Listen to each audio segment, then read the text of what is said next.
আলহামদুলিল্লাহ, মহান রব্বে কারিমের দরবারে অসংখ্য শুকরিয়া যে রব্বে কারিম দয়া করে মায়া করে অনুগ্রহ করে আমাদেরকে সুস্থ রেখে আল্লাহ তাআলার পবিত্র ঘর মসজিদে পবিত্র দিন জুমার দিনে পবিত্র মাস রমজান মাসে আমাদেরকে আগে আগে আসার বসার কোরআন হাদিসের আলোকে কিছু কথা বলার শোনার তৌফিক দিচ্ছেন।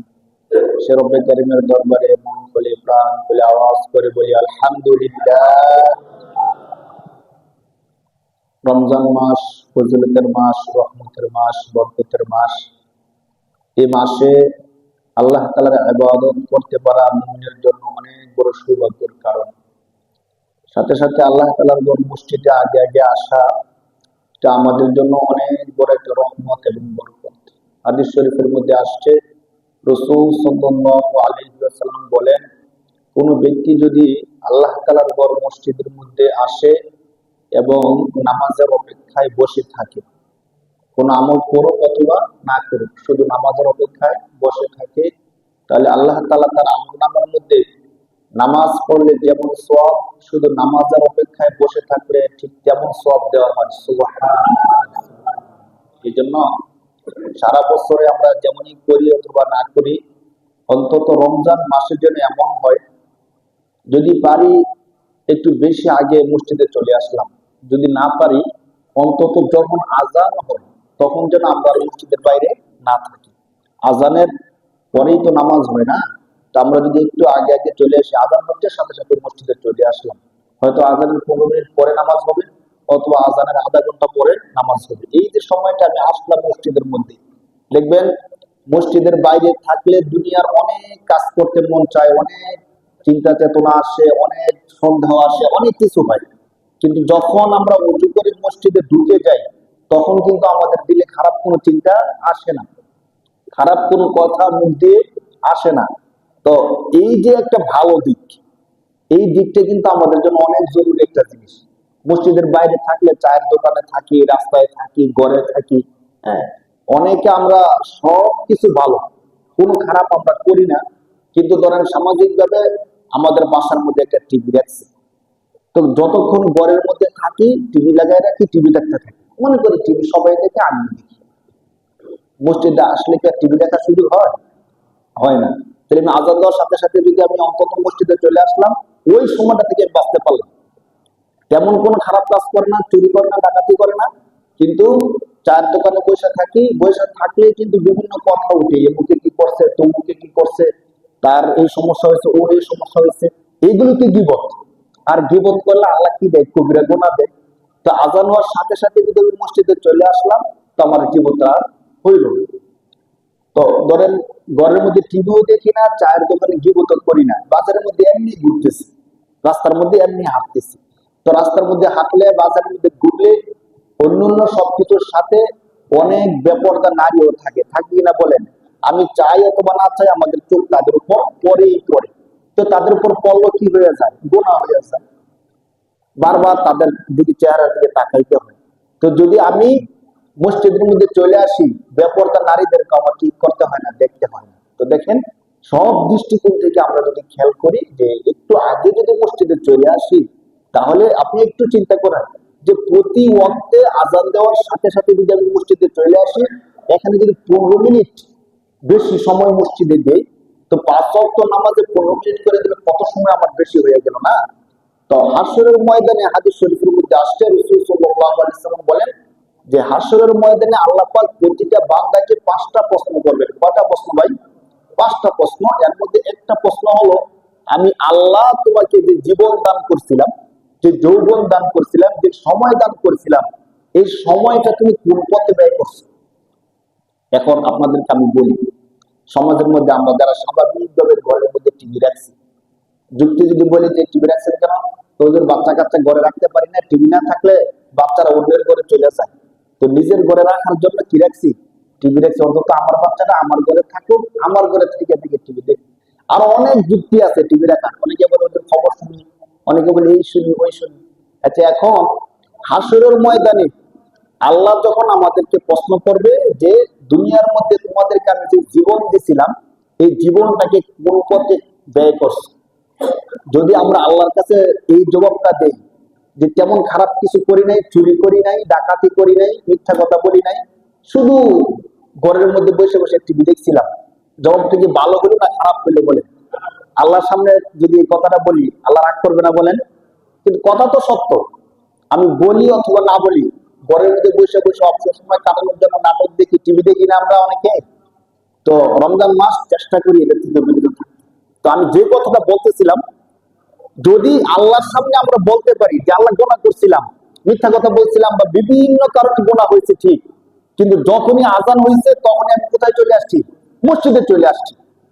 এই সময়টা অন্তত 15 থেকে 20 মিনিট সময় আল্লাহ আমি আপনার ঘরে ছিলাম, তাহলে আল্লাহর কাছে বলার মতো একটা সময় আমি কি পাইলাম? আর যদি ওই সময় মসজিদে না আসি, তাহলে আমি কি বলবো বলেন? আল্লাহ যদি বলে যে তোমাকে আমি হায়াত দিছিলাম, এই হায়াতকে তুমি কোন পথে ব্যয় করছো? আমি যদি বলি আল্লাহ অনেক সময় গুনার কাজে ব্যয় করছি, কিন্তু কিছু সময় এমন আছে আল্লাহ যখন আমি আপনার ঘরে, যখন আজান হইতো সাথে সাথে আপনার ঘরে চলে আসছি। তাহলে একটু খেয়াল করেন, এই 10 মিনিট, 20 মিনিট, 15 মিনিট মসজিদে একটু আগে আগে আসলে অন্তত এই সময়টার কথা মানে সুন্দর করে গর্ব করে আল্লাহর কাছে বলা যায় যে আল্লাহ এতটুকু সময় আমি আপনার ঘরে ছিলাম। যদি এই কাজটাও না করে আল্লাহর সামনে আমরা বলবোটা কি?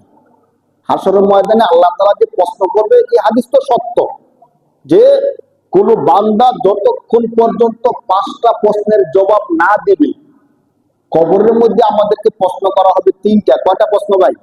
3টা। আর হাসরের ময়দানে প্রশ্ন করা হবে 5টা। এর মধ্যে এই প্রশ্নটা তো অবশ্যই গুরুত্বপূর্ণ, যে তোমাকে আমি যে জীবন দিয়েছিলাম, এই জীবনকে তুমি কোন পথে ব্যয় করছো, গুনাহের পথে নাকি সওয়াবের পথে? তো আমরা তো মানুষ হিসেবে গুনাহ করি। যদি বলেন যে গুনার পথে ব্যয় করছি, তাহলে তো জাহান্নাম ছাড়া উপায় নেই। আর যদি কথাটা এইভাবে বলা যায় যে আল্লাহ গুনাহ করছি ঠিক আছে, কিন্তু যখন আজান দিত তখন কিন্তু আমরা আপনার ঘরে আমি চলে আসতাম, আল্লাহ তো তখন উসিলা খুঁজবে। আল্লাহ তো চাইবে ক্ষমা করে দেওয়ার জন্য না, তো আল্লাহ তো চাইলে এই উসিলা আমাদেরকে কি করতে পারে ভাই? কিন্তু এই উসিলাও যদি না থাকে, আমাকে যে ক্ষমা করবে, ক্ষমা করার কোনো কি নাই, উসিলাও নাই, আমি আজান দিলেও মসজিদে আসছি না, তো আমাকে কিভাবে ক্ষমা করবে বলে? আর আল্লাহ পাক রব্বুল আলামিন যে আমাদেরকে প্রশ্ন করবেন, হাসরের ময়দান যে কায়েম হবে, এতে তো কোনো সন্দেহ নাই। ইসলাম ধর্মের সত্যতা সম্পর্কে একটা সময়, একটা যুগে মানুষ অবিশ্বাস করত, অবিশ্বাসের সুযোগ ছিল, কিন্তু ইসলাম ধর্ম যে সত্য, আল্লাহ যে সত্য, আল্লাহ রসুল যে সত্য, এখনকার সময়ে এসে অবিশ্বাস করার কোন সুযোগ এখন আর নাই। কেন নাই? দেখেন, হযরত আদম আলাইহিস সালাম যখন পৃথিবীর মধ্যে আসছেন, তখন কিন্তু পৃথিবীর সবেমাত্র শুরু। আদম আলাইহিস সালাম যখন পৃথিবীতে আসছেন, তখন তেমন কিছু হয়নি। আদম আলাইহিস সালাম আসছেন, আস্তে আস্তে তার সন্তান হয়েছে, সন্তানরা দুনিয়ার মধ্যে বিস্তার লাভ করছে। তো দুনিয়ার মধ্যে বিধিবিধান গুলো আসতেছিল, আল্লাহ তাআলা বিধিবিধান গুলো দিতেছিলেন। আদম আলাইহিস সালাম আসার পরে নূহ আলাইহিস সালাম আসলেন, নূহ আলাইহিস সালামের পরে এইভাবে ধারাবাহিক ভাবে আল্লাহ পাক রব্বুল আলামিন অনেক নবীদেরকে দুনিয়ার মধ্যে দিয়েছেন। এখন হযরত নূহ আলাইহিস সালাম যখন আসলেন, দেখেন কোরআন শরীফ সহ হাদিসের মধ্যে স্পষ্ট আকারে আসছে যে তিনি আসার পরে মাঝখানে দীর্ঘ একটা গ্যাপ ছিল, নবী ছিল না, যার কারণে মানুষ আবার গুমরা হওয়া শুরু করে দিচ্ছে। আর গুমরা হওয়ার আরেকটা কারণ আছে, মানুষ তো আর শুধু শুধু এমনি এমনি গুমরা হয় না। যখন মাঝখানে কোনো নবী ছিল না, তখন শয়তান তাদেরকে ধোঁকা দেওয়া শুরু করে দিচ্ছে। তো তাদেরকে ধোঁকা দিতে দিতে দিতে দিতে তাদেরকে যখন আবার খারাপ বানায় ফেলছে, নূহ আলাইহিস সালাম আসলেন, তাদেরকে দাওয়াত দিলেন, কিন্তু তারা নূহ আলাইহিস সালামের কথাটা শুনলো না। আমরা এই কথাটা কেন বলতেছি? মানে মানুষের মধ্যে খারাপটা কিভাবে ধারাবাহিক ভাবে আসছে, আস্তে আস্তে আস্তে আস্তে আমাদের এই পর্যন্ত, পৃথিবীর শুরু থেকে নিয়ে এখন পর্যন্ত কি হয়েছে না হয়েছে আমরা জানি নাকি জানি না? জানি, অনেক কিছুই জানি। কিভাবে জানি? কোরআনের মাধ্যমে আল্লাহ পাক রব্বুল আলামিন আমাদেরকে জানাই দিয়েছেন। এখন দেখেন, আপনাদেরকে আমি সংক্ষিপ্ত কয়েকটা কথা বলি, যে কথাগুলো আমাদেরকে ইসলাম যে সত্য, এখন যে অবিশ্বাস করার কোনো সুযোগ নাই, এই বিষয়টা আমাদেরকে স্পষ্ট করে দিবে। দেখেন, হযরত নূহ আলাইহিস সালাম আসলেন, 950 বছর দাওয়াত দিলেন। দাওয়াত দেওয়ার পরে অল্প কিছু লোক, 80-82 সামথিং এমন কিছু লোক ঈমান আনছে, আর কেউ ঈমান আনে নাই। কত বছর দাওয়াত দেওয়ার পরে? 950 বছর দাওয়াত দেওয়ার পরে তো যারা ঈমান আনে নাই তাদেরকে নবী বলছে যে তোমরা ঈমান আনতেছো না, আল্লাহ তাআলা গজব দিবে। তো তারা বিশ্বাস করতেছিল না, আল্লাহ আবার কে, কোথেকে আবার গজব দিবে, আমরাই তো সবকিছু, আমরাই তো দেখতেছি, আল্লাহ আসমান থেকে গজব আবার কি করে দেয়। তো দেখেন, সত্যি সত্যি তারা না মানার কারণে আল্লাহ তাআলা নূহ আলাইহিস সালামকে বললেন যে তুমি একটা নৌকা বানাও। কোরআন শরীফের অনেক আয়াতের মধ্যে আল্লাহ তাআলা আলোচনা করছেন, বিশেষ করে 12 নম্বর পারার 5 নম্বর পৃষ্ঠা, 4 নম্বর থেকে শুরু করে 5 নম্বর পৃষ্ঠায় বিস্তারিত আলোচনাটা করছেন, পুরো পৃষ্ঠা ব্যাপী। নূহ আলাইহিস সালামকে বললেন যে তুমি একটা নৌকা বানাও। তো এখনকার সময় আমাদের নৌকার দরকার পড়ে, কারণ বর্ষাকাল আসে, বিভিন্ন নদী নালা এগুলো আছে, কিন্তু নূহ আলাইহিস সালাম যে অঞ্চলে ছিলেন ওই অঞ্চলে নৌকার দরকার ছিল না, মরুভূমি অঞ্চলের কাছাকাছি। তো সেখানে নৌকা দিয়ে কি করবে? তো নূহ আলাইহিস সালামকে বললেন যে তুমি নৌকা বানাও, নৌকার দরকার পড়বে, আমি আল্লাহ তাদেরকে প্লাবনের মাধ্যমে এমন শাস্তি দিব একবারে ডুবাইয়া মেরে ফেলবে। এই কথা জানে কে? নূহ আলাইহিস সালাম। জাতি তো আর জানে না, কিন্তু জাতিকে জানাইছে, জাতি বিশ্বাস করে। যখন নূহ আলাইহিস সালাম নৌকা বানাইতেছিলেন তো তারা ঠাট্টা বিদ্রুপ করতেছিল। কোরআন শরীফে স্পষ্ট আসছে যে তারা নৌকার পাশ দিয়ে যাইতো আর ঠাট্টা বিদ্রুপ করতো। দেখো, আগে তো এমনি মাথা নষ্ট ছিল, এখন আরো বেশি মাথা নষ্ট হয়েছে। এমন মরুভূমির মধ্যে তিনি কি বানাইতেছে? নৌকা বানাইতেছে। মরুভূমির মধ্যে নৌকা চলে? তো বিশাল আকারে নৌকা তিনি বানাইছেন, তার ঠাট্টা বিদ্রুপ করতেছিল। তো আল্লাহ তাআলা বলতেছে তোমরা এখন ঠাট্টা করতেছো, তোমাদের সাথেও ঠাট্টা করা হবে, অপেক্ষা করো। তো দেখেন, তারা কিন্তু, আমি যে কথাটা বলতে চেষ্টা করতেছি, তারা কিন্তু জানতো না পরবর্তীতে কি হবে। মানে সত্যিকার অর্থে এমন প্লাবন হবে যে প্লাবনের সব ধ্বংস হয়ে যাবে, তারা কি জানতো? মানে নবী বলছে কিন্তু তারা তো বিশ্বাস করতেছে না। তো তারা জানতো না এমন হতে পারে। তো সত্যি সত্যি আল্লাহ তাআলা প্লাবন দিলেন, জমিনের নিচ থেকে পানি উঠাইলেন, আসমান থেকে বৃষ্টির মাধ্যমে পানি দিলেন। এই দুই দিকের পানি এসে এমন হলো যে নূহ আলাইহিস সালামের নৌকার মধ্যে যারা ছিল শুধু তারাই বাঁচলো, বাকি সব কি হয়ে গেল? ধ্বংস হয়ে গেল। এখন দেখেন, ওই জাতি ধ্বংসের আগের ঘটনা জানতো, কিন্তু ধ্বংসের পরের ঘটনা ওই জাতি জানতো না। আর আমরা যারা আছি ধ্বংসের আগের ঘটনাও জানি, পরের ঘটনাও কি জানি। তাহলে আমরা তখন কিন্তু তারা অস্বীকার করছে, কারণ তারা জানতো না কি হবে না হবে, ইসলাম সত্য কিনা, আল্লাহ সত্য কিনা, রসুল সত্য কিনা, তারা তো জানে না, অস্বীকার করে ফেলছে। কিন্তু আমাদেরকে অস্বীকার করার সুযোগ আছে? আমরা তো স্পষ্ট জানছি যে নূহ আলাইহিস সালাম যা বলছে তা 100 কি হয়েছে। তারা জানবে কি করে? তারা তো ধ্বংস হয়ে গেছে, পানির মধ্যে শেষ, তারা যাই না, আর কোনো কি নাই, লাভ নাই। কিন্তু আমাদেরকে আল্লাহ এই ঘটনা কেন বলছেন? আমাদেরকে ঘটনা এই জন্য বলছেন যে দেখো, তোমাদের পূর্বে একটা জাতি ছিল যাদেরকে আমার নবী সতর্ক করছিল, কিন্তু তারা বিশ্বাস করে নাই। বিশ্বাস না করার কারণে আমি তাদেরকে ধ্বংস করে দিছি। তোমাদেরকে বলতেছি তোমরা কিন্তু অবিশ্বাস করো না। তোমরা তো জানছো আল্লাহ যে সত্য, নবীর কথা যে সত্য ছিল, তারা জানছে না, ধ্বংস হয়ে গেছে, জাহান্নামী হয়েছে। কিন্তু তোমাদের প্রতি আমার বার্তা হলো তোমরা অবিশ্বাস করো না, তোমরা জাহান্নামী হয়েও না। সুবহানাল্লাহ।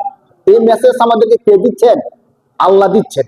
আরেকটা জ্বলন্ত ঘটনা দেখেন, হযরত সালেহ আলাইহিস সালাম যখন আসলেন, জাতিকে দাওয়াত দিলেন। ইতিহাস বলে যে পৃথিবীর মধ্যে যত জাতি আসছে, আদ সামুদ, তারা ছিল সবচেয়ে শক্তিশালী জাতি। দেহ ছিল তাদের অনেক বিশাল এবং শক্তি ছিল অনেক, প্রচন্ড শক্তি ছিল তাদের গায়ে। প্রমাণ কি? আমরা স্বাভাবিকভাবে বাড়ি ঘর করি, ধরেন এখন তো ইটের বাড়ি ঘর করি, কাঠের টিনের বাড়ি ঘর করি। তারা কি করত? পাহাড়ি এলাকায় পাথরের যে পাহাড় গুলো আছে, আপনারা জানেন যারা বিভিন্ন দেশে সফর করছেন, কিছু পাহাড় আছে পাথরের, তারা ওই পাথরের পাহাড় কেটে বাড়িঘর তৈরি করত। তাদের ক্ষমতাটা, তাদের শক্তিটা কি পর্যায়ের ছিল দেখেন। তাহলে ইতিহাস বলে যে পৃথিবীর মধ্যে সবচেয়ে শক্তিশালী জাতি ছিল আদ এবং সামুদ। তাদের পূর্বে এত শক্তিশালী জাতি আসে নাই এবং তাদের পরেও এত শক্তিশালী জাতি আর আসবে না। এখন এই শক্তিশালী জাতির কাছে আল্লাহ তাআলা নবী হিসেবে প্রেরণ করলেন সালেহ আলাইহিস সালামকে। সালেহ সালাম আসলেন, আসার পরে তাদেরকে দিনের দাওয়াত দিলেন যে তোমাদের শক্তি আছে, ক্ষমতা আছে, সবকিছু তোমাদেরকে এগুলো দিছে কে? আল্লাহ। ঠিক আছে, তোমরা পাহাড় কাইটা বাড়িঘর বানাইতেছো, সবকিছু করতেছো, তোমরা আল্লাহ তাআলাকে মানো। তাহলে এখানে যেমন তোমরা শান্তিতে থাকতেছো, আখিরাতেও তোমরা শান্তিতে থাকবা। তারা মানলো না। তারা বললো আমরা এত ক্ষমতাধর জাতি, আমাদেরও কি আল্লাহ হইতে পারে নাকি? বলেন নাউজুবিল্লাহ।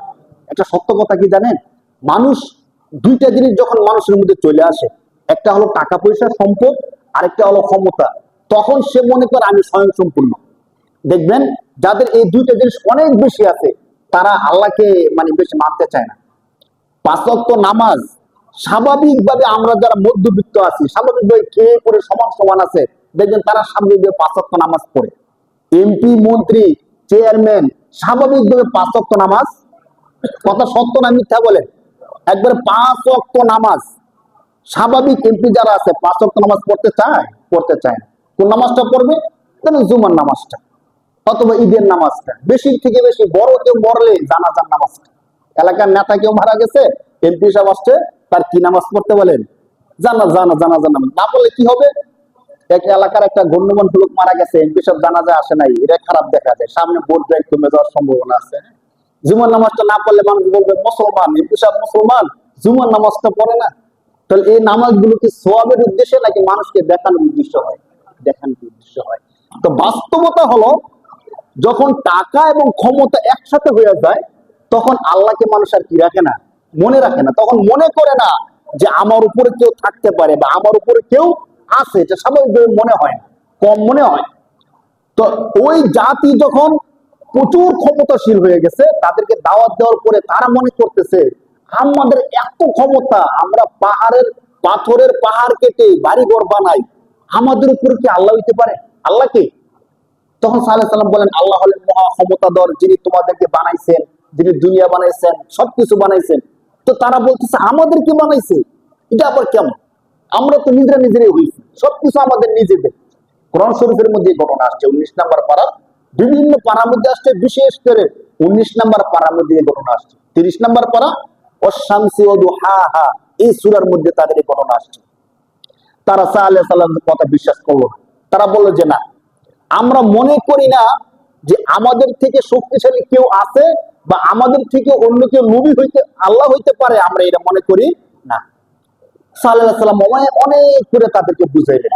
তো দেখেন, যে জাতি যেমন, তাদের কথাবার্তা চিন্তা চেতনার ধরন হয় তেমন। যেমন আমাদের নবী যখন আসলেন, বিভিন্ন ভাবে দাওয়াত দিলেন, তারা বিশ্বাস করলো না। তো সর্বশেষ কাফেররা আমাদের নবীকে বললেন যে আপনি যে নবী, একটা প্রমাণ দেন। কি করে প্রমাণ দেব? তো আপনি যদি এই যে আসমানের মধ্যে যে চাঁদরা দেখা যাইতেছে, এই চাঁদরা যদি দুই খণ্ড করতে পারেন, তাহলে আমরা বুঝবো যে আপনি নবী। আর যদি না পারেন, তাহলে আমরা বুঝবো আপনি কিনা। এই কথাটাকে একটা হটকারী কথা না বলেন? মানে চাঁদ দুই খণ্ড হলে তোমার লাভ কি? চাঁদ দুই খণ্ড হইল তোমার লাভ হইল কি? কোন লাভ আছে বলেন? এরপরেও তারা দাবি করছে, আল্লাহ তাআলা সে দাবিকে সত্য করে দেখেছে, ঠিক কিনা বলেন? তো ঠিক সালেহ আলাইহিস সালামের জাতি শক্তিশালী ছিল তো, মূর্খ জাতি ছিল তো। তো তারা চিন্তা করতেছে, তিনি বলতেছে তিনি নবী, আবার আমাদেরকে সৃষ্টি করছেন, এবং শক্তিশালী আল্লাহ আছে, তাহলে তার কাছে আমরা একটা দাবি করি। তো দেখেন তাদের দাবিটা কেমন মূর্খ সুলভ দাবি ছিল। তারা বলতেছে, কোরআন শরীফের মধ্যে ঘটনা আসছে, তারা বলতেছে যে আপনি তো বলছেন যে আপনি নবী, আমাদেরকে সৃষ্টি করছেন, এমন একজন আল্লাহ আছে, আমরা বিশ্বাস করব আপনি যদি একটা কাজ করতে পারেন। তো কি কাজ করতে পারেন? আপনি এই যে পাহাড় আছে না, পাথরের পাহাড়, এই পাথরের পাহাড় থেকে একটা জীবন্ত ওট বার করে দেখাইবেন। বলেন না, এটা কোন কথা হইতে বলেন? মানে পাথর থেকে আপনি একটা জীবিত কি দেখাইবেন? ওট বার করে দেখ, এটা কেমন? এটা তোমাদের ফায়দা কি? তোমরা কইতে পারতো যে আমাদেরকে এক বস্তা স্বর্ণ দেখাইলে সাথে সাথে, তো স্বর্ণ তো খরচ করে খাওয়া যেতে পারতো না, বা অনেক কিছু, অনেক যুক্তি তো করা যায়। তারা কি বললো যে আমরা তো পাথরের পাহাড় কেটে বাড়িঘর বানাই, তো আপনি যদি সত্যি নবী হয়ে থাকেন, আমাদের থেকে ক্ষমতাধর আল্লাহ যদি থাকে, আমরা তো পাথর কেটে বাড়ি বানাই, আপনি পাথর ফাটাইয়া আপনার আল্লাহকে বলেন পাথর ফাটাইয়া যেন একটা জীবন্ত উট বার করে দেখেন। এই দাবি তারা নবীর কাছে করছে। তো উম্মত যদি দাবি করে, শোনা ছাড়া তো উপায় নেই। যদি বলে না না তোমরা মূর্খ দাবি করছে, এই দাবি আমি মানতাম না, তো তাহলে আপনিও কি না, নবী না, স্বাভাবিকভাবে বলে দিবে। নবী আলাইহিস সালাম চিন্তা করতেছিলেন কি করা যায়। আল্লাহর কাছে বলেন যে আল্লাহ, তারা তো এমনটা চাইতেছে, মানে তারা এই জিনিসটা কেন চাইছে? তাদের চিন্তা হলো আমাদের ক্ষমতা আছে, পাথর কেটে আমরা বাড়ি বানাইতে পারি, তো আমাদেরকে যে বানাইছে তার আরো বেশি ক্ষমতা, অতএব তার যদি বেশি ক্ষমতা থাকে, তো তিনি পাথর ফাটায় কি আনতে পারবেন? জীবিত উট বার করতে পারবে। কোরআন শরীফের 19 নম্বর পারা বিস্তারিত গল্প আসছে। তারা যখন এই দাবি করছে, সালেহ সাল্লাম বলছে, শোনো, আমার আল্লাহ শুধু এটুকু না, পাথর ফাটাইয়া না, শুধু বাতাস থেকেও আল্লাহ চাইলে কি করতে পারে, উট বানায়া দেখাইতে পারে, ক্ষমতা আছে। কিন্তু তোমাদেরকে আমি একটা কথা বলতেছি, আল্লাহ যদি সত্যি সত্যি তোমাদেরকে এটা দেখায়, তোমরা কিন্তু তখন অস্বীকার করতে পারতা না, 1 নাম্বার। 2 নাম্বার, তোমরা আল্লাহর সাথে বেয়াদবি করতে পারবা না। তো তারা বলছে আগে দেখান। তারা মনে করছে এটা অসম্ভব। মানে অনেক সময় আমরা বলি না, ঝগড়া লাগলে মানুষকে ঠেকায় দেওয়ার জন্য একটা বলি, পারলে তুই কর দেখি। আমরা জানি সেটা পারবো না, এই জন্য বলছি সে পারবো না, সে পরে মাইনা নিবে যে আমি পারতেছি না। তো তারা এমনই একটা কথা বলছে যে নবী পারবে না, তখন বলবে যে আপনার নবী না। কিন্তু আল্লাহ যখন চাইলেন যে না, তারা যে দাবি করছে আমি সেই দাবি তাদেরকে দেখাবো, সত্যি সত্যি সাল্লাল্লাহু আলাইহি সাল্লাম সমস্ত জাতিকে ডাকলেন, তোমরা আসো, তোমরা যে দাবি করছো সত্যি আমার আল্লাহ তোমাদের এই দাবি পুরা করবে। জাতি সবাই আসলো। আসার পরে যে বিশাল আকৃতির পাথর ছিল, পাহাড়, পাথরের পাহাড়, সবাই তাকায় রয়েছে যে সবাই যদি গোপনে হয় যে তোমরা গ্রামে থাকো, আমি পাহাড় থেকে উট নিয়ে আসবো, তাহলে তো বলবে যে আপনি কোথায় কিনে নিয়ে আসছেন না। দেখেন এখানে আল্লাহ কয়েকটা কাজ করছেন। এক হলো সবার চোখের সামনে আল্লাহ পাক রব্বুল আলামিন এই পাথরকে ফাটাইয়া বিশাল আকৃতির একটা উট নিয়ে আসছেন। সুবহানাল্লাহ। ওটা কেমন ছিল? তাফসীরের মধ্যে আসছে স্বাভাবিক যে উট ছিল এই উটগুলো থেকে অনেক গুণ বেশি বড় আকৃতির ছিল, এবং খাবারের জন্য তার আলাদা সবকিছুর প্রয়োজন ছিল। যদি সাধারণ উট হইতো তখন তারা বলতো কি যে এই ছোট্ট একটা উট আনছেন, এটা মনে জাদুটা দিয়ে নিয়ে আসছে। তারা যেন অস্বীকার করতে না পারে এই জন্য উটটা তাফসীরের মধ্যে আসছে সাধারণ উট না, বিশেষ এক ধরনের একটা উট আনছে। পরবর্তীতে হয়েছে কি যে উটটা যদি খাবার খাইতে যাইতো তাহলে অন্যান্য উট যারা ছিল, অন্যান্য প্রাণী যারা ছিল তারা আর খাবার পাইতো না। সুবহানাল্লাহ। ওটার খাবারটা কি অবস্থা ছিল! আর যে গাছ থেকে পানি খাইলে অন্য উটগুলো আর পানি খাওয়ার জন্য পানি পাইতো না। এই জন্য আল্লাহ পাক রব্বুল আলামিন একটা দিন ঠিক করে দিয়েছেন যে ওটা দুনিয়ার মধ্যে থাকবে একদিন, সপ্তাহে একদিন শুধু এই ওটা কি খাবে, পানি খাবে, খাবার খাবে, পানি খাবে। আর যেদিন এই ওটটা পানি খাবে, খাবার খাবে, ওই দিন তোমরা তোমাদের পশুগুলোকে খাবার আর পানিও খাওয়াতে যায় না। তো দেখেন আমি যে আলোচনাটা করতেছিলাম যে তারা কিন্তু একটা হটকারী দাবি করছে যে আপনি পাথর ফাটাইয়া একটা জীবন্ত কি দেখান, উট দেখান। আল্লাহ সত্যি সত্যি পাথর ফাটাইয়া একটা জীবন্ত উট দেখাইলেন, এবং শুধু উট, সাধারণ উট না, অসাধারণ একটা উট, যে সপ্তাহে একবার খাইলে অন্য প্রাণীগুলো খাবারের খানা আর পায় না। তো এই ঘটনা যে দেখাইছেন এটা গোপনে নাকি সবার চোখের সামনে? এখন কি অবিশ্বাস করার কোনো কিছু আছে? নাই। এখন একটা বিষয় এখন আমরা আলোচনাটা করি। এখন যদি সালেহ আলাইহিস সালামের এই ঘটনা দেখার পরে সবাই বিশ্বাস করে ফেলে, তাহলে তখনকার সময়ে যারা নেতৃবৃন্দ ছিল, যারা ক্ষমতাশীল ছিল, যারা দাপটশীল ছিল, তাদের দাপট ক্ষমতা থাকবে না শেষ হয়ে যাবে? থাকবে না শেষ হয়ে যাবে? সবাই এক বাক্যে কাকে মানতে হবে? সালেহ আলাইহিস সালামকে মানতে হবে, এবং সালেহ আলাইহিস সালাম যা বলবে তাই শুনতে হবে। তো যুগে যুগে যারাই ক্ষমতাশীল ছিল তারা আল্লাহ তাআলার নবীদেরকে মানে নাই শুধু এই জন্য যে মানলে তাদের ক্ষমতা কি হয়ে যাবে। একদম স্পষ্ট ভাবে আবু জেহেল বলছিল যে মুহাম্মদ সাল্লাল্লাহু আলাইহি সাল্লাম যে সত্য এটা আমি জানি, এবং হাজার হাজার কাজের দ্বারা প্রমাণ যে তিনি কি নবী, সত্য নবী। কিন্তু ওনাকে সত্য মানলে আমার যে ক্ষমতা, আমার যে নেতাগিরি আর থাকবে না। তখন তারা দেখলো, দেখার পর সালেহ আলাইহিস সালামকে কি করলো না, মানলো না। কোরআন শরীফে আসছে তারা মানলো না। শুধু মানছে না এতটুকু না, সালেহ আলাইহিস সালাম বলছে দেখো তোমরা আমাকে মানো অথবা না মানো, এই যে উটটা আল্লাহ তাআলা নিয়ে আসছে, না কতুল্লাহ, কোরআন শরীফের শব্দ, এটা হলো আল্লাহর উটনি। কার উটনি? আল্লাহ। অতএব তোমরা এই উটনির সাথে কোনো কিছু করো না, সাবধান, এর কাছেও যায় না। তোমরা যদি কিছু করতে যাও তাহলে কিন্তু তোমাদের ভয়াবহ শাস্তি হয়ে যাবে। কারণ সালেহ আলাইহিস সালাম বুঝতেছিল যে তারা তো আমাকে মানবে না, কিন্তু এটা যতদিন থাকবে ততদিন পর্যন্ত প্রমাণ যে আমি নবী সত্য। আমি নবী কি না, সত্য না হলে উট কিভাবে আসছে? কাফেররা বুঝতে পারছে যে এই উট থাকলে আস্তে আস্তে মানুষ একদিন না একদিন নবীকে মানবে। এই জন্য তারা চক্রান্ত করছে। যারা সর্দার ছিল তারা কিছু লোক একজন লোক ঠিক করছে যে তুমি এই ওটটাকে হত্যা করে ফেলবে। সাল্লাল্লাহু আলাইহি ওয়াসাল্লাম স্পষ্ট নিষেধ করছে যে আল্লাহর ওট নিয়ে এটাকে হত্যা করলে কিন্তু তোমাদের অনেক ক্ষতি হবে। আমাকে তোমরা শাস্তি দাও, আমাকে তোমরা যা বলো বলো, কিন্তু এই আল্লাহর নিদর্শন একই কিছু করলে কিন্তু তোমাদের অনেক ক্ষতি হবে। কিন্তু তারা সেই কাজটাই করলো। সত্যি সত্যি তারা এই উটনিকে হত্যা করে দিল। নাউজুবিল্লাহ। যখন হত্যা করে দিল, সাল্লাল্লাহু আলাইহি ওয়াসাল্লাম বলল, তোমরা যে কাজটা করছো কাজটা ঠিক করো নাই। 3 দিনের মধ্যে আল্লাহ তাআলার পক্ষ থেকে এমন আযাব আসবে যে আযাবে তোমরা সবাই ধ্বংস হয়ে যাবে। তারা তো বিশ্বাস করছিল না। ঠিকই 3 দিনের মধ্যে আল্লাহর পক্ষ থেকে এমন আযাব আসছে, আযাব আইসা সমস্ত জাতিকে কি করে দিয়েছেন আল্লাহ তাআলা? ধ্বংস করে দিয়েছেন। এই যে দেখেন, আমরা যে আলোচনা করতেছিলাম, ওর যে আসবো কি আসবো না, তখন কিন্তু জাতি বুঝতো না সত্য নাকি সত্য না। তারা মনে করছে না এটা কি সম্ভব, পাথর ফাইটা ওট আসা। দ্বিতীয়, ওটকে হত্যা করার পরে আল্লাহর আযাব 3 দিনের মধ্যে আসবো কি আসবো না তারা কি জানতো? নবী বলছে তারা বিশ্বাস করে নাই, কিন্তু ঠিকই আযাব আসছে এবং তারা কি হয়ে গেছে। এখন এই পুরো গল্প আমরা জানি কি জানি না বলেন? শুরুও জানি, শেষও জানি। কিসের মাধ্যমে জানি? কোরআনের মাধ্যমে জানি। হ্যাঁ, আল্লাহ তাআলা আমাদেরকে এই গল্পটা বইলে বুঝাইতে চাচ্ছেন, দেখো এই জাতিকে আমি স্পষ্ট করে দেখাইছিলাম যে আমি আল্লাহ সত্য এবং যে নবীকে প্রেরণ করছি ওই নবীও কি সত্য। অতএব তোমরা মানো, জান্নাত পাইবা। তারা মানে নাই, তারা জাহান্নামে গেছে।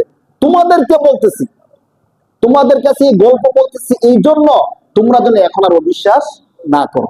এখন যদি তোমরা আমি আল্লাহকে মানো, আমার কোরআনের যে বিধান আছে ওই বিধানগুলোকে মানো, 5 ওয়াক্ত নামাজ পড়ো, তাহলে তারা জাহান্নামে গেছে, কিন্তু তোমাদেরকে আমি আল্লাহ পুরস্কার স্বরূপ মহা পুরস্কার জান্নাত দিব। সুবহানাল্লাহ। এই গল্পটি এই জন্য আল্লাহ তাআলা বলছেন। তো ঠিক এইভাবে করতে করতে করতে করতে আল্লাহ তাআলা যতগুলো নবী দুনিয়ার মধ্যে প্রেরণ করছেন, সব নবীকেই, প্রায় সব নবীকে তার জাতি পরীক্ষার মধ্যে ফালাইছেন। আর পরীক্ষার মধ্যে যখন ফালাইছেন, ওই জাতি জানছে, আর কেউ জানছে না। কিন্তু আমরা হলাম এমন বিশেষ এক জাতি, কোন নবীর সাথে কি হয়েছে, কিভাবে হয়েছে, ফলাফল কি, সবকিছু আমরা জানি। ঠিক কিনা বলেন? ইব্রাহিম আলাইহিস সালামকে আগুনের মধ্যে ফালাইছে। তারা তো মনে করছে ইব্রাহিম আলাইহিস সালাম আগুনের মধ্যে পুড়ে জ্বলে শেষ, কিন্তু আগুনের মধ্যে কি ইব্রাহিম আলাইহিস সালাম পুড়ছিল বলেন? তো আগুনের মধ্যে যে আগুনের স্বভাব হলো পোড়ায়া দেওয়া, জ্বালায়া দেওয়া, কিন্তু আগুন যে 40 দিন পর্যন্ত জ্বলার পরেও ইব্রাহিম আলাইহিস সালামের একটা পশমও পড়তে পারে নাই, এই ক্ষমতা কার ছিল? আল্লাহ ছিল। এরপরও কি আল্লাহকে অবিশ্বাস করার কোনো সুযোগ আছে বলেন? এই ঘটনাগুলো কোরআন শরীফের 17 নম্বর পারার 5-6 নম্বর পৃষ্ঠার মধ্যে আল্লাহ তাআলা ইব্রাহিম আলাইহিস সালামকে এই ঘটনা বলছেন। তো এই ঘটনাগুলো আল্লাহ কোরআন শরীফের মধ্যে বারবার কেন বলছেন? যাতে করে আমরা বিন্দু পরিমাণ সন্দেহ না করি। ইসলাম যে সত্য, আল্লাহ যে সত্য, নবী যে সত্য, দেখেন কেন আমাদেরকে মানে বিশ্বাসটা কেন করতে হয়। এই যে জুমার নামাজ পড়তে আসছি, প্রায় 1 ঘন্টার সময় আমরা মসজিদের মধ্যে থাকবো। এদেরকে সারা দিন না খায় থাকতেছি, আমরা কি কোনো কিছু দেখছি বলেন? আমরা কি কেউ নবী দেখছি? আল্লাহকে কোনোদিন কেউ দেখছি? দেখি নাই। জান্নাত জাহান্নাম দেখছি? দেখি নাই, কিচ্ছু দেখি নাই, শুধু শুনছি। এই শোনার পরেই আমরা ঘন্টার পর ঘন্টা আল্লাহর ঘর মসজিদে বসে রয়েছি। এই ফজরের পর থেকে নিয়ে সন্ধ্যা পর্যন্ত কোনো কিছু খাবো না। কার উপর বিশ্বাস করে? নাকি দুনিয়ার কোন মানুষের উপর বিশ্বাস করে বলেন? আমরা যদি গোপনে গোপনে খাই, কে বুঝতে পারবে, ধরতে পারবে? অনেকের চেহারা এমন আছে, সে খাইলে চেহারা যেমন দেখা যায়, না খাইলে চেহারা একই দেখা যাবে। চেহারার মধ্যে কোনো পরিবর্তন সবার হয় না, কারো কারো হয়, কিন্তু অনেক মানুষ এমন আছে, খাইলে চেহারা যেমন আশ্চর্য, না খাইলে চেহারা একই দেখা যায়। এখন সে যদি গোপনে গিয়ে পানি খাই আইসা বলে আমি রোজা আছি, আমরা কিছু করতে পারবো বলেন? কিন্তু এরপরও সে খায় না। কেন খায় না বলেন? আল্লাহর জন্য খায় না। এরপরে না, রাত্রিবেলাতে সারাদিন রোজা রেখে ক্লান্ত হয়ে গেছি, রাত্রিতে ঘুমিয়ে পড়বো অথবা ধরেন অবসর নিব, কিন্তু রাত্রিতে আইসা আবার দাঁড়ায় দাঁড়ায় কোরআন তেলাওয়াত শুনতেছি, 20 রাকাত নামাজ দাঁড়ায় দাঁড়ায় পড়তেছি। কার জন্য পড়ি ভাই?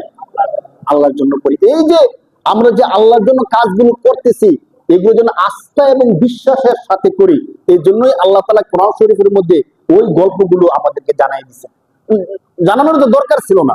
ওই জাতি মানে নাই, তাদেরকে আল্লাহ ধ্বংস করে দিচ্ছে। আমরা জানলি কি না জানলি কি না, আল্লাহ বলতে চাচ্ছেন দেখো তাদের ওই গল্পগুলো তোমাদেরকে এই জন্য বলতেছি, তোমরা যেন শান্তি মতো স্থির চিত্ত নিয়ে আমি আল্লাহর ইবাদতগুলো বেশি বেশি করতে পারো। সুবহানাল্লাহ।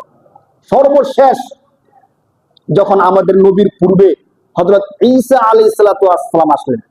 দেখেন এই গল্পটা আরো আকর্ষণীয়। ঈসা আলাইহিস সালাম আসলেন, আসার পর জাতিকে দাওয়াত দিলেন, জাতি দাওয়াত মানলো না। কিছু লোক তো সহ্য মনে থাকে, মানে কিছু লোক মানলো, অধিকাংশ লোক কি করলো না, মানলো না। ঈসা আলাইহিস সালামকে না মানার কয়েকটা কারণ। একটা কারণ তো ছিল ঈসা আলাইহিস সালাম নবী কি নবী না তারা বুঝতে পারতেছিল না। দ্বিতীয় নম্বর কারণ ছিল, আপনারা জানেন যে পৃথিবীর মধ্যে যতগুলো আশ্চর্যজনক ঘটনা, এর মধ্যে এক নাম্বার আশ্চর্যজনক ঘটনা ছিল হযরত ঈসা আলাইহিস সালাম নিজেই। কারণ পৃথিবীর সমস্ত মানুষ বাবা এবং মা এর মাধ্যমে দুনিয়ার মধ্যে আসছে, শুধুমাত্র ঈসা আলাইহিস সালাতু ওয়াস সালাম কার মাধ্যমে আসছেন, মায়ের মাধ্যমে আসছেন। তার কোনো কি ছিল না, বাবা ছিল না। তো তার যেহেতু বাবা ছিল না, আল্লাহর কুদরতের মাধ্যমে আল্লাহ তাআলা ঈসা আলাইহিস সালামকে দুনিয়ার মধ্যে দিয়েছেন। এই জন্য অনেকে তাকে বিশ্বাস করতেছিল না, বিশ্বাস করতে পারেনি স্বাভাবিকভাবে। অনেক বড় ইতিহাস, কোনোদিন সময় পেলে বলবো। তো ঈসা আলাইহিস সালামকে বিশ্বাস করলো না, করতে পারতেছিল না। তখন তার আশেপাশে যারা ছিল তারা বলতেছিল যে আমাদের মনের সন্দেহ দূর করার জন্য, বা যারা আপনাকে নবী মনে করে না, আপনাকে অবিশ্বাস করে, বা যারা আপনাকে নিয়ে ভিন্ন মন্তব্য করে, তাদেরকে দেখানোর জন্য আপনি আমাদেরকে একটা কারবার দেখান। তো কি কারবার দেখছেন তো, অন্য নবীরা কি বলছে, অন্য নবীদেরকে তার উম্মত কি বলছে। ঈসা আলাইহিস সালামের জাতি যারা ছিল তারা বলল যে আপনি যদি সত্যি নবী হয়ে থাকেন, যারা আশেপাশে ছিল তারা বিশ্বাস করতো, আপনি সত্যি নবী, এটা বিশ্বাস করানোর জন্য আপনি এক কাজ করেন। আপনি তো বলছেন যে আল্লাহ আছে, জান্নাত আছে, জাহান্নাম আছে, সবকিছু আছে, আপনি এক কাজ করেন, জান্নাত থেকে আমাদের জন্য একবেলা খাবারের ব্যবস্থা করেন। সুবহানাল্লাহ, চিন্তা করে দেখেন, আমরা মৃত্যুবরণ করার পরে জান্নাতে গেলে আর পরে আল্লাহ কি দিবেন, জান্নাতের খাবার দিবেন। তো সে শুনছেন ঈসা আলাইহিস সালাম তো স্বাভাবিকভাবে বলতে গেলে আমরা বলি না যে নেক কাজ করেন, ভালো কাজ করেন, আল্লাহ জান্নাত দিবেন, জান্নাতের খাবার দিবেন, জান্নাতের খানা এই এই। আপনাকে কেউ কোনদিন বলছেন যে ওই যে ঠিক আছে তাহলে আল্লাহকে একদিন বলেন আমাদেরকে জান্নাতের খাবার দিতে? এমন কথা কিন্তু আমাদের মনেও কি আসে না। কিন্তু কেমন জাতি ছিল চিন্তা করে দেখেন, যখন বয়ান করছে তাদেরকে বুঝাইছে যে ভালো কাজ করলে জান্নাত পাবেন, খারাপ কাজ করলে জাহান্নামে যাইবেন। তো তারা বলতেছে আচ্ছা তাহলে এক কাজ করেন, জান্নাতে যাওয়ার পরে তো সারা জীবন থাকবো খাবো, তো এখন অন্তত এক বেলার জন্য জান্নাত থেকে আমাদেরকে কি এনে দেন, খানা এনে দেন। চিন্তা করেন, এটা কি খালি কথার কথা যে জান্নাত থেকে খানা এনে দেবেন? তো এমন তো বিষয় না যে ঠিক আছে আপনারা বাড়িতে গিয়ে ঘুমান, সকালে উঠে দেখবেন জান্নাতে খাবার এসে রয়েছে। এমন করলে তো তারা কি করবে না, বিশ্বাস করবে না। একবারে চোখের সামনে তারা দেখতে হবে যে আসমান থেকে খাবার নামতেছে, তারা খাবার খাবে, খাওয়ার পরে বুঝবে যে স্বাদ কেমন। হ্যাঁ ঠিক আছে, স্বাদ ঠিক আছে, তখন তারা বলবে হ্যাঁ আমরা অ্যাকসেপ্ট করলাম, ঠিক আছে ডান, এবার আপনি সত্য নন। ঠিক এমনটাই হয়েছে। তারা বলছে স্বাভাবিকভাবে হলে আমরা বিশ্বাস করব না। মানে আমরা চলে গেলাম, আইসা দেখলাম আপনার দরবারে অনেক ভালো ভালো খানা, খাবো এরপরে মানবো এমন না। আমাদের চোখের সামনে আপনি জান্নাত থেকে খাবারের থালা নামবে, আমরা খানা দেখবো নিজের চোখে, খাবার খাবো, খাওয়ার পরে দেখবো যে না, দুনিয়ার খাবারের স্বাদ এক আর জান্নাতের খাবারের স্বাদ আরে, তখন আমরা বিশ্বাস করবো যে আপনি সত্য নবী। ঠিক সত্যি সত্যি আমাদের কোরআন শরীফের মধ্যে একটা সূরা আছে, এই নামের সূরা নাজিল হয়ে গেছে, সূরাতুল মাইদা। তারাবির মধ্যে আমরা পড়ে ফেলছি সূরাত মাইদা, এর অর্থ হলো দস্তরখান, খাবারের প্লেট। হ্যাঁ, তো সত্যি সত্যি আল্লাহ তাআলা এই সূরার মধ্যে 6 নম্বর পৃষ্ঠায় আল্লাহ তাআলা আলোচনা করছেন, আসমান থেকে আল্লাহ পাক রব্বুল আলামিন একটা মাইদা নাজিল করছেন। মাইদা মানে দস্তরখান বা খাবারের প্লেট নাজিল করছেন, যে প্লেটের মধ্যে জান্নাতের অনেক রকমের খাবার ছিল। সুবহানাল্লাহ। দেখবেন কোরআন শরীফের অন্তত তরজমাও যদি আপনারা পড়েন, আমি যে কথাগুলো বলছি সবগুলো পাইবেন। অন্তত কোরআন শরীফের বাংলা তরজমা যদি আপনারা কেউ পড়েন। তারা দাবি করলো যে আপনি খাবার দেন। প্রথম নবী বলছিল তোমরা বলো কি, এটা কি দাবি হলো? আল্লাহর ইবাদত করতে থাকো, মৃত্যুর পরে আল্লাহ দিবে। তারা বললো না নবী, আমাদেরকে দেখাইলে সবচেয়ে ভালো হয়। তখন ঈসা আলাইহিস সালাম আল্লাহ তাআলার কাছে বলল, ক্বালা ঈসা ইবনে মারইয়াম আল্লাহুম্মা রাব্বানা আনজিল আলাইনা মাইদাতাম মিনাস সামা তাহবি ইলাইহিম ওয়ারযুকহুম মিনাস সামারাতি লাআল্লাহুম ইয়াশকুরুন। ঈসা আলাইহিস সালাম বলেন যে আল্লাহ রব্বানা, হে আমার রব, আনজিল আলাইনা, আপনি আমাদের উপর নাজিল করেন মাইদাতাম মিনাস সামা, আসমান থেকে খাবারের প্লেট নাজিল করেন। আর আপনারা একটা কথা জানেন যে যত নবী ছিল সমস্ত নবীগণ ছিলেন মুস্তাজাবুদ দাওয়াত। এর অর্থ হলো নবীরা যে দোয়া কবুল করতেন আল্লাহ তাআলা সেই দোয়া কি করতেন, কবুল করে নিতেন। তো তিনি যখন দোয়া করলেন আল্লাহ তাআলা তার এই দোয়া কবুল করছেন। বাকি আল্লাহ তাআলা একটু কথা বলছেন যে শোনো নবী, তারা যে দাবি করছে আমি দাবি পুরো করব, কিন্তু এই দাবির পরেও যদি আপনাকে কেউ অস্বীকার করে, লাউ আযিবান্নাহু আযাবান শাদীদা, আমি আল্লাহ তাদেরকে প্রচন্ড রকমের শাস্তি দিব। কেন? কারণ আমরা শুধু শুনছি, মানতেছি না, কিন্তু চোখের সামনে দেখার পরেও যদি কেউ অস্বীকার করে, তার কিন্তু আর কোনো কি নাই, ছাড় নেই। তো যুগে যুগে এই গল্পগুলো আসছে। ঠিক আসমান থেকে খাবারের বর্তন আসছে, খাবারের মধ্যে জান্নাতের খাবার ছিল, যারা দাবি করছে তারা সবাই খাবার কি করছে, খাইছে। খাওয়ার পরে বুঝছে যে না, সত্যিটা জান্নাতের খাবার। এরপরে গিয়ে বলছে যে হ্যাঁ নবী, আপনি কি নবী? সত্য নবী। চিন্তা করে দেখেন, এই ঘটনা হলো আমাদের নবীর আগের নবীর ঘটনা, হযরত ঈসা আলাইহিস সালামের ঘটনা।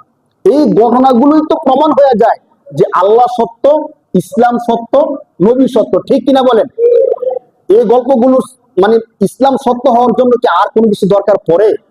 এখন দেখেন, এই সবগুলো ঘটনা কোরআন শরীফের মধ্যে আসছে। এর মানে হলো, আমি যে কয়েকটা গল্প বলছি, এই সবগুলো ঘটনা কোথায় আছে? সরাসরি কোরআনে আছে। আমি আপনাদেরকে রেফারেন্স দিয়ে বলছি। তো কোরআনের মধ্যে আছে, এর মানে হলো ঘটনাগুলো সত্য। আর ঘটনাগুলো সত্য, এর মানে হলো আল্লাহ সত্য, আল্লাহ রসুল সত্য, কোরআন সত্য, ইসলাম সত্য। ঠিক কিনা বলেন? এখন যদি সত্যি আল্লাহ সত্য হয়, কোরআন সত্য হয়, ইসলাম সত্য হয়, তাহলে কোরআনের যতগুলো কথা বিধান আছে, এই বিধানগুলো সত্য নাকি মিথ্যা? সত্য। কোরআনের সমস্ত বিধানগুলো যদি সত্য হয়, আমরা যদি এই বিধানগুলো না মানি, আমাদের জন্য জান্নাত নাকি জাহান্নাম? জাহান্নাম সরাসরি।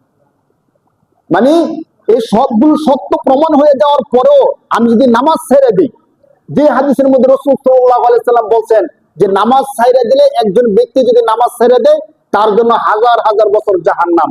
কি বলেন? আমরা কি একদিনের জন্য জাহান্নামের আগুন সহ্য করতে পারবো বলেন? সম্ভব?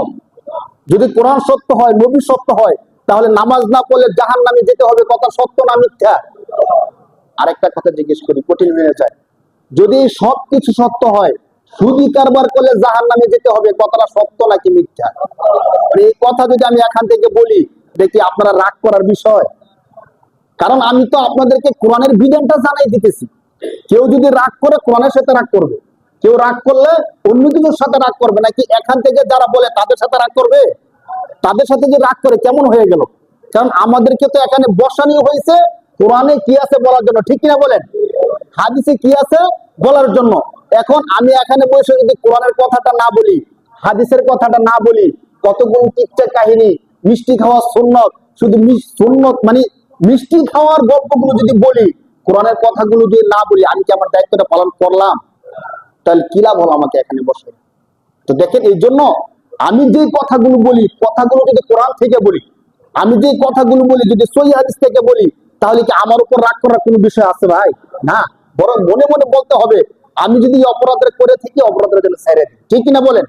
আর যদি অপরাধ না করে থাকি, আলহামদুলিল্লাহ, আমি আল্লাহর একটা সাচ্চা একটা বান্দা, যে বান্দাকে আল্লাহ পুরস্কার স্বরূপ জান্নাত দিবেন। সুবহানাল্লাহ।